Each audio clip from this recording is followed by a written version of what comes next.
Hello everyone! Welcome to our special online lecture for international exchange. My name is Sungin Na, and I'm teaching English at Naju Technical High School in South Korea. It is a great honor to introduce the topic of renewable energy around the world to you today. Whether you're watching this video in South Korea, Cambodia, or anywhere else in the world, I'm incredibly thrilled to connect with you through this video. Today, we are going to explore an important topic for the future of our planet. That is, renewable energy around the world. Before we look at the technologies, let's talk about why we are here. Think about your morning today. You probably checked your smartphones, turned on the lights, used the air conditioning or a fan, or rode a vehicle to go to school. All of these daily actions have one common thing. That is, they require a massive amount of energy. For over 150 years, humans have used fossil fuels like coal, oil, and natural gas to make this energy. But today, we are facing a massive crisis because of them. When we burn fossil fuels, they release huge amounts of greenhouse gases, mainly carbon dioxide. This gas traps heat in the atmosphere, creating a greenhouse effect. That is what we call global warming. Because of global warming, we are seeing extreme heat waves, heavy floods, and rising sea levels that threaten villages and agriculture in both Korea and Cambodia. Furthermore, fossil fuels are renewable. This means that they are limited. One day, the oil wells and coal mines will completely run out. So, what is our alternative? That is where renewable energy comes in. Renewable energy is energy generated from nature resources that naturally replenish themselves in a short period of time. They never run out, and most importantly, they produce little greenhouse gases. They are clean, endless, and sustainable. Now, before we explore how different countries use this energy, we must ask an important question. Is renewable energy perfect? Let's look at the pros and cons. That is, the advantages and disadvantages of renewable energy. First, let's look at the pros. Number 1, renewable energy is eco-friendly. Unlike coal or oil, solar or wind energy does not emit toxic smoke or carbon dioxide. It keeps our air clean. Number 2, it is infinite. The sun will shine every day and the wind will keep blowing. We don't need to worry about running out of fuel. Number 3, renewable energy creates jobs. Building solar panels, wind turbines, and smart grids requires many smart engineers and technicians just like you. However, there are also cons and challenges we need to solve. Number 1, intermittency. This is a big word, but it simply means that nature is unpredictable. What happens to a solar power plant on a very cloudy or rainy day? What happens to a wind turbine when the air is completely still? The energy production will drop. Next one is high initial cost. Setting up giant wind farms or high-tech solar facilities costs a lot of money at the beginning. Number 3, geographic limitations. You cannot build a massive hydropower dam if you don't have a river. And you cannot build a tidal power plant if you don't have an ocean. Our mission as a future scientists and global citizens is to develop technologies that maximize the pros and overcome these cons. Okay, time for a quick check. I will ask a question.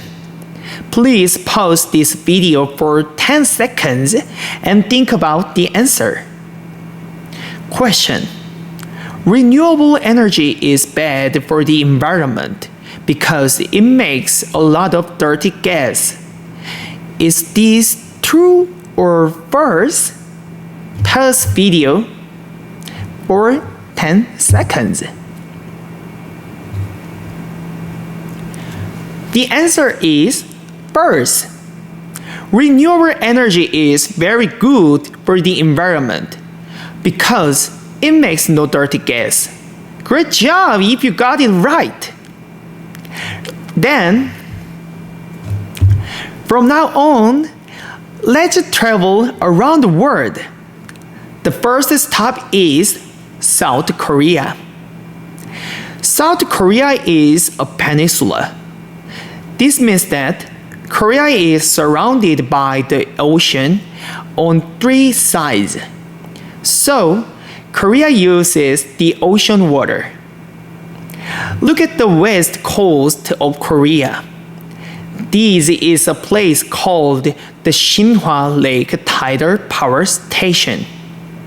This is a very special power plant. It uses tidal energy. Tides means that the ocean water going up and down every day. When the water rushes in, it turns giant fans underwater. These fans makes electricity. This is the biggest tidal power plant in the world. So, let's watch a short video to understand this power ocean energy.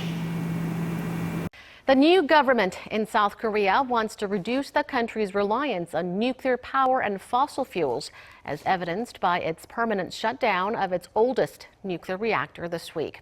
The focus now is on renewable energy, and there's one power source that's already making waves. Our Kim Ji-yeon has the story. An hour's drive away from the capital, Seoul, is the coastal city of Ansan. Here, Korea's one and only operating tidal power plant sits between the border of the West Sea and Siwa Lake.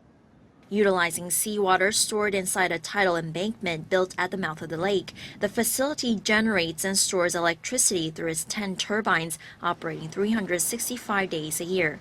This sets Siwa apart from other tidal power plants around the world, which usually have 1 or 2 turbines that make use of the tidal gap flowing from one direction.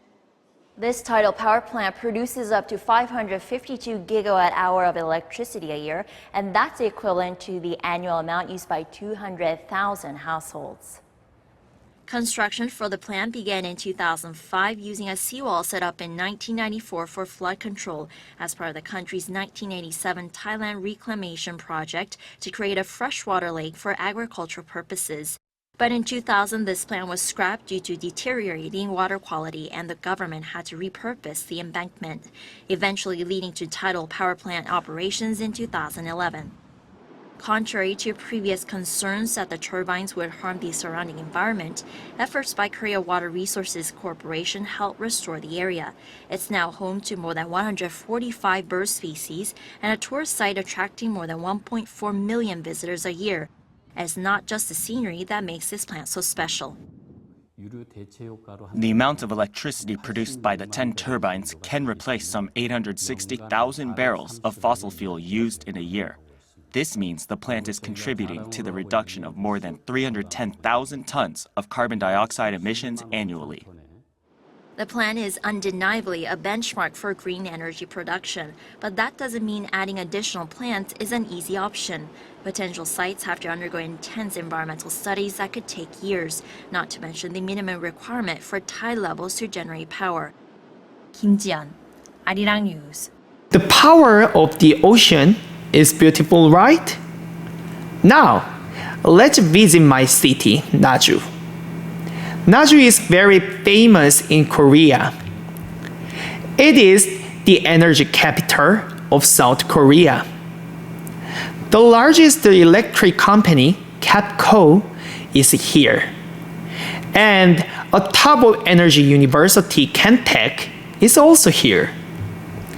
In Naju, we are testing a smart system called microgrid.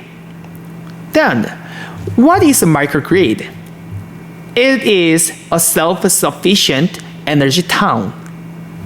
Houses have solar panels on their roofs. They make electricity and store it in big batteries.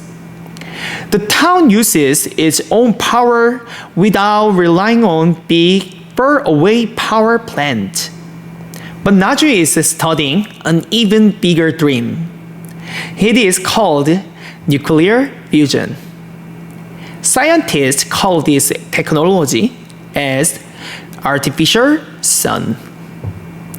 This is the same reaction that happens inside the real sun.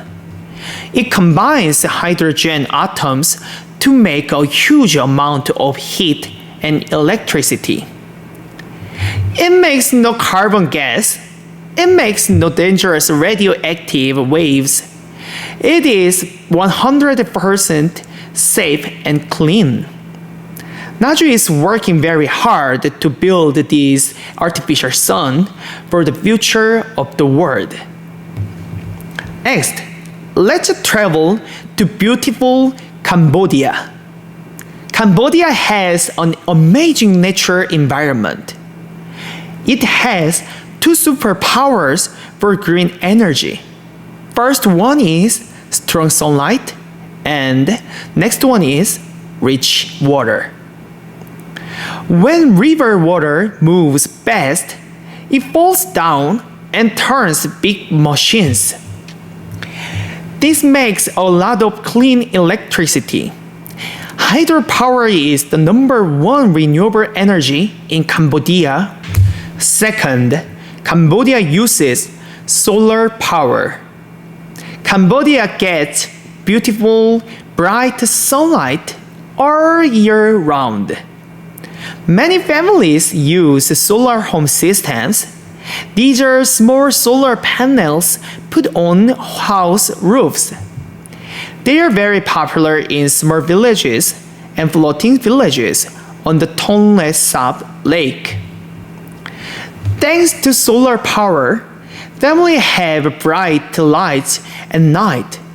Children can study books. Refrigerators can keep food fresh. It really changes lives. Third, Cambodia uses a unique energy called biomass. Cambodia is a proud farming country. It grows a lot of rice and has many farm animals. In the past, people threw away rice husks and animal waste.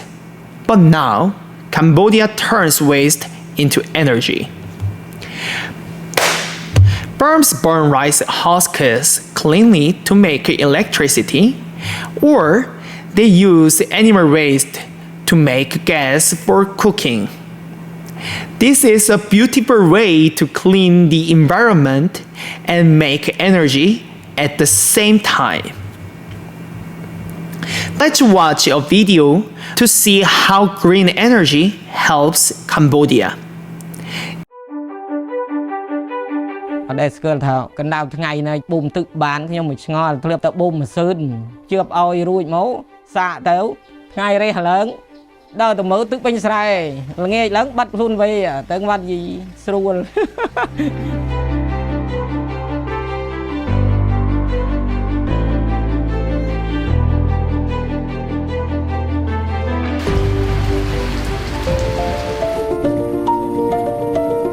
ការប្រែប្រួលអាកាសធាតុបានក្លាយជាបញ្ហាចោទសម្រាប់កសិករកម្ពុជាជាពិសេសគឺការផ្គត់ផ្គង់ទឹកមិនគ្រប់គ្រាន់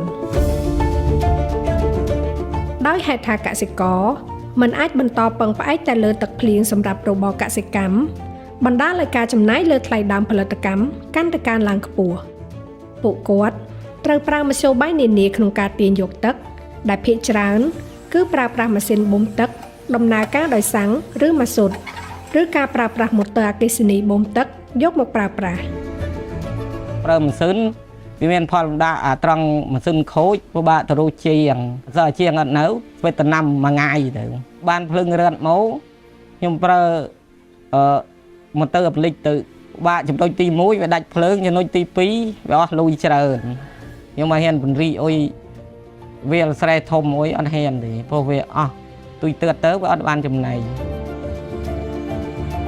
ខ្ញុំប្រកបមុខរបរធ្វើតែស្រែខ្ញុំធ្វើតែពីទូចមកឡើងខ្ញុំធំដល់អាយុ50ខ្ញុំលែបានធ្វើស្រែប្រាំងទៅធ្វើស្រែផ្សារវាមិនមានដើមខ្ញុំអត់ប្រាក់ទិញម៉ាស៊ីនខ្វះមុខខ្វះក្រោយទៅក៏ខ្ញុំមិនបានធ្វើស្រែប្រាំងពេលធ្វើស្រែប្រាំងនេះឃើញគេបានផលខ្ញុំចង់ដល់ពេលធ្វើទៅក៏វាចំណាយទៅម៉ាស៊ីនកនើយហត់អាចយូនម៉ាស៊ីនពីផ្ទះទៅវាលពីវាលមកផ្ទះវាពិបាក ចំណាយទៅប្រេងចំណាយអស់ច្រើន 2K អស់ប្រហែលជា70លីត្រ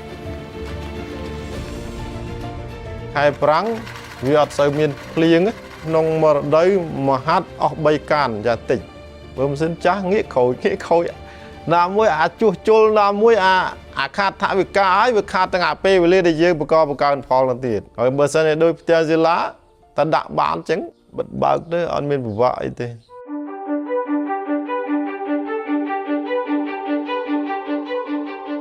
គម្រោងលើកកម្ពស់ការប្រើប្រាស់បច្ចេកវិទ្យាថាមពលពន្លឺព្រះអាទិត្យសម្រាប់វិស័យកសិកម្មនិងអភិវឌ្ឍជនបទនៅកម្ពុជាបាននាំយកម៉ាស៊ីនបូមទឹកប្រើថាមពលពន្លឺព្រះអាទិត្យចំនួន67ទៅឲ្យក្រុមកសិករនៅខេត្តកំពង់ធំនិងសៀមរាបម៉ាស៊ីនបូមទឹកដែលប្រើថាមពលពន្លឺព្រះអាទិត្យគឺជួយឲ្យការទទួលបានទឹកស្រោចស្រពកាន់តែប្រសើរដោយកសិករនិងចំណេញថវិកា ងាយស្រួលថែទាំនិងជាថាមពលដែលអាចទុកចិត្តបានព្រមទាំងមិនប៉ះពាល់បរិស្ថាន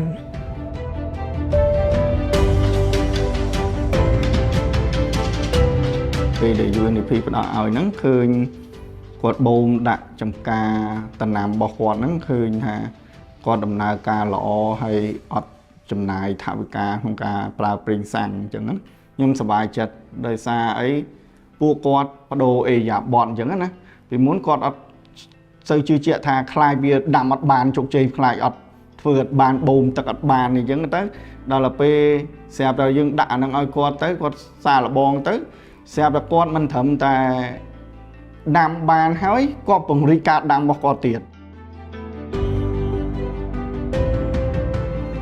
ចង់ក្រងធ្វើជាសហគមន៍ប្រើចែកថ្ងៃគ្នាប្រើណាថ្ងៃនេះខ្ញុំដាក់ស្អែកឡើងគេដាក់មួយថ្ងៃម្នាក់មកវាជុំខ្ញុំចង់ដូចជាដាក់ជាជ្រូកអុយទៅអែបនោះទៅណាចំណោយើងតមកទៅយោបាញ់ទឹកបាញ់អុយវាអត់ពិបាកកាត់បន្ថយអាភ្លើងរឹតនេះយើងក្រៅពីនោះយើងបង្កើនតំណាំដូចជាដាំអំពៅមកវាស្រែទៅសាលានេះដែលបានម៉ូនេះគឺប្រភេទទី4 ហើយវាមានស្តែនទឹងវាមានសលីចាហើយដល់ពេលខ្ញុំប្រើទៅមិនពិបាកថ្លង់បានសល់ប្រាក់ទុកចំណាយគ្រាន់ទិញទៅជីចាទិញថ្នាំបាញ់ធ្វើស្រែភាសាវាបានតែ10ក្បួន ដល់ធ្វើស្រែប្រាំងបានមកទឿនេះបូម៉ូវាបាន7លំដប់បាវដល់ប៉ុណ្ណេះហើយខ្ញុំក៏ធ្វើតែស្រែប្រាំងហើយជឿបអើយបច្ចេ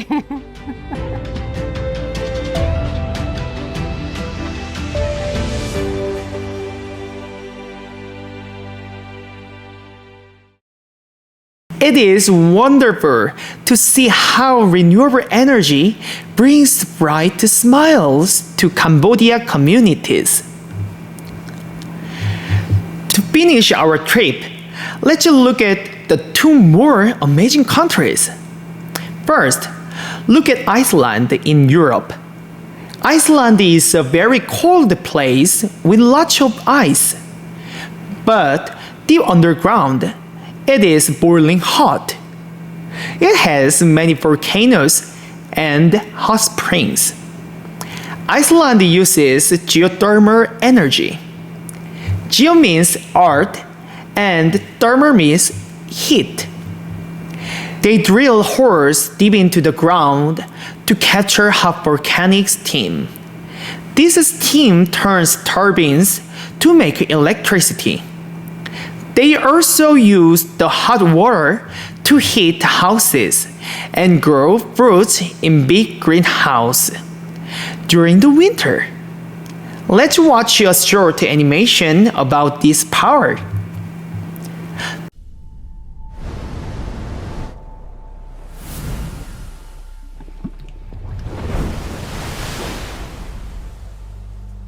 In Iceland, nature is a challenge, an inspiration, and a gift.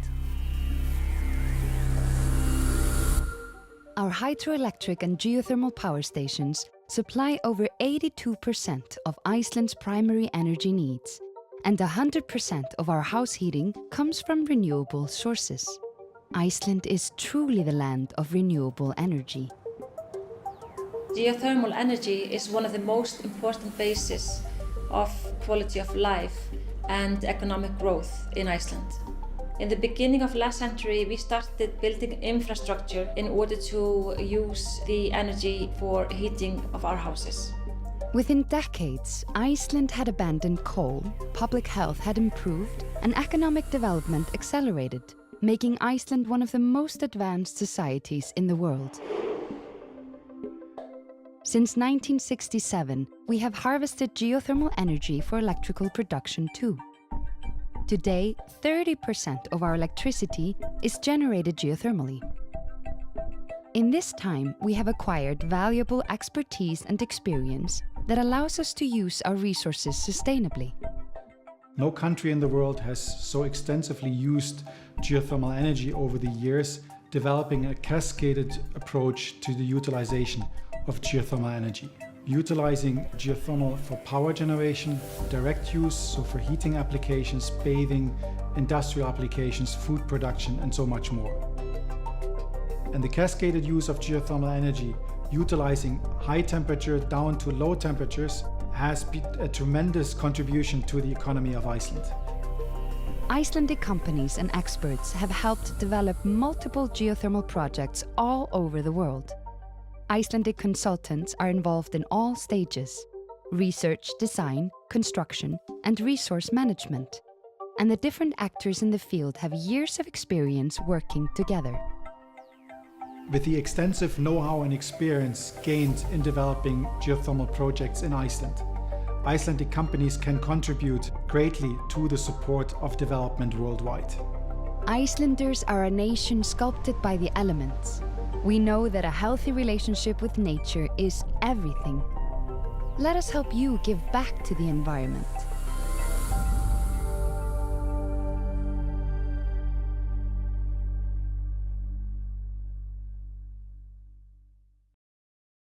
Next, look at Morocco in Africa. Morocco has the giant Sahara Desert. It is extremely hot and dry. Morocco built the world's largest solar plant in the desert. They use thousands of giant moving mirrors. These mirrors follow the sun and reflect the sunlight to make huge heat.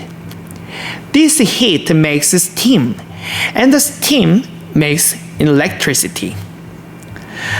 Welcome to our channel Real Jerry, where we explore remarkable development projects in Africa and from around the world.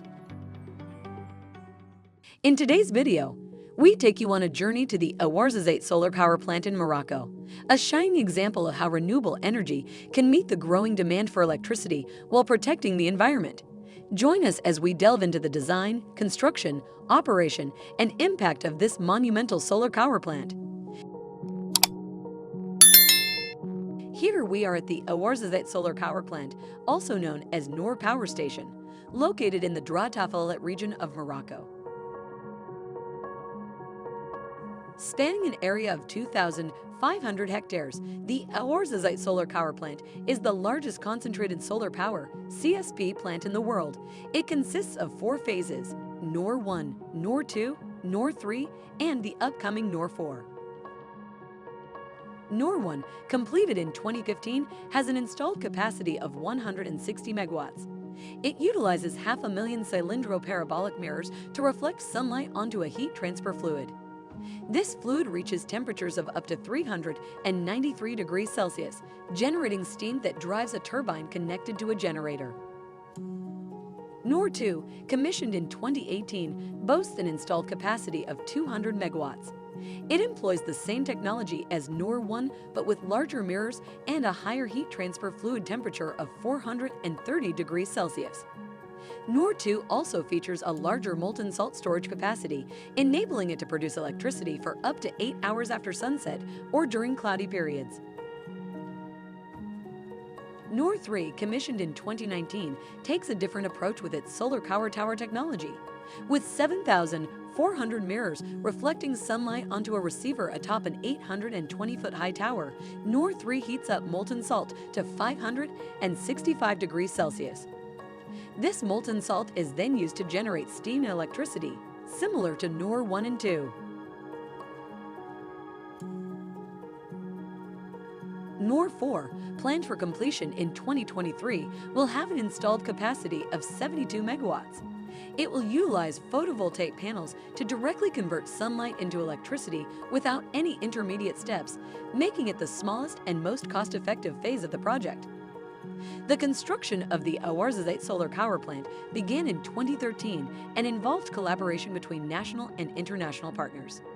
CWA Power, a Saudi Arabian company, led the project's development with support from the Spanish consortium TSK Acción Center. The Moroccan Agency for Solar Energy, MASEN, played a crucial role in implementing the project as part of the Moroccan Solar Energy Program, NOOR. The Ouarzazate solar power plant received preferential financing from various sources, including the Clean Technology Fund, African Development Bank, World Bank, and the European Investment Bank. The European Investment Bank alone provided a loan of over 300 million euros for the project. Now let's explore the environmental and societal impact of the Ouarzazate solar power plant. By reducing carbon emissions by 760,000 tons per year and 17.5 million tons over 25 years, the plant plays a crucial role in helping Morocco achieve its goal of reducing greenhouse gas emissions by 42% by 2030. Additionally, the plant enhances energy security and diversification by reducing Morocco's dependence on fossil fuel imports. With the ability to provide electricity to 350,000 homes, the Ouarzazate solar power plant also creates jobs and income for local communities, stimulating economic development and innovation in the region. Furthermore, surplus power generated by the plant can potentially be exported to Europe through existing interconnections, contributing to regional energy cooperation. And there you have it, the remarkable Ouarzazate solar power plant, a testament to Morocco's commitment to renewable energy and sustainable development. Its state-of-the-art technology, impressive capacity, and positive impact on the environment and society make it a model for other countries to follow. We hope you enjoyed this journey through the Ouarzazate solar power plant. Don't forget to like the video and subscribe to our channel, Real Jerry, for more captivating content on development projects in Africa and worldwide. Thank you for watching.